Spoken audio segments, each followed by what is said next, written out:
Un importante studio sulla crisi climatica ritirato per imprecisioni.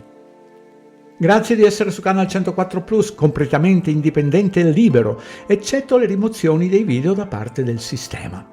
Informo che oltre alla piattaforma 104 Telegram c'è anche Telegram 104 Food, dove si parla solo di cibo naturale e tutto quello che riguarda la salute attraverso il cibo. Sulla cospicua pagina indice alfabetico e attraverso le playlist del canale trovate la voce Geoingegneria, che da anni raccoglie documenti veri, spesso in contraddizione con quello che raccontano attraverso la rete. Nel 2005 Al Gore, in un suo documentario, ha detto: entro il decennio non ci saranno più nevicate sul Kilimangiaro. Sentiamolo in originale. Within the decade there will be no more snows of Kilimanjaro.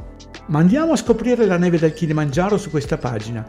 La cima innevata del Kilimangiaro è uno spettacolo mozzafiato che si staglia contro il cielo africano, creando un netto contrasto con il paesaggio circostante. La neve del Kilimangiaro non è una neve qualunque, presenta caratteristiche straordinarie che la rendono davvero unica. A differenza della maggior parte della neve di montagna, composta da cristalli di ghiaccio compattati, la neve del Kilimangiaro è composta prevalentemente da vapore acqueo congelato. Questo le conferisce una consistenza farinosa, simile a zucchero a velo secco, piuttosto che neve tradizionale. In conclusione, la neve del Kilimangiaro è un esempio raro ed eccezionale della bellezza e della potenza della natura.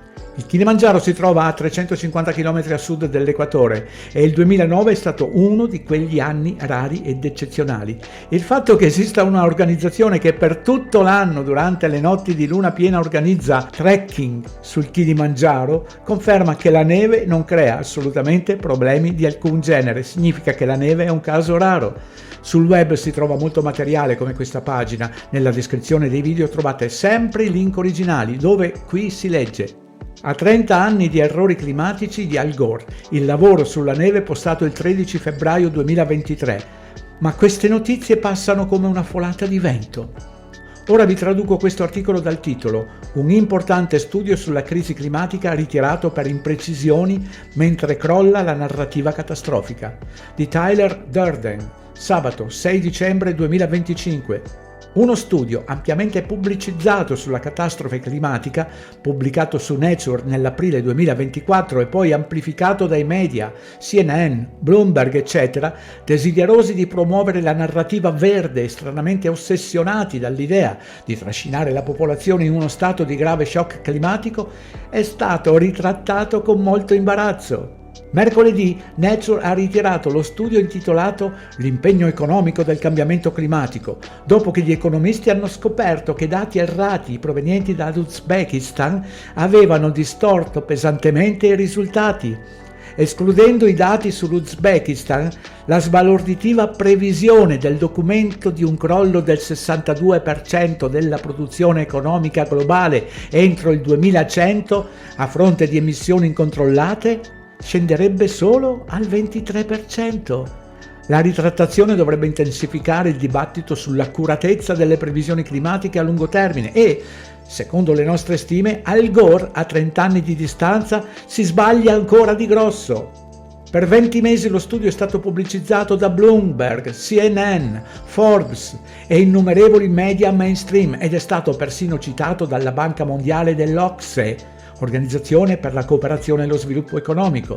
Ciò ha contribuito a creare una narrazione estremamente fuorviante di un'imminente catastrofe climatica.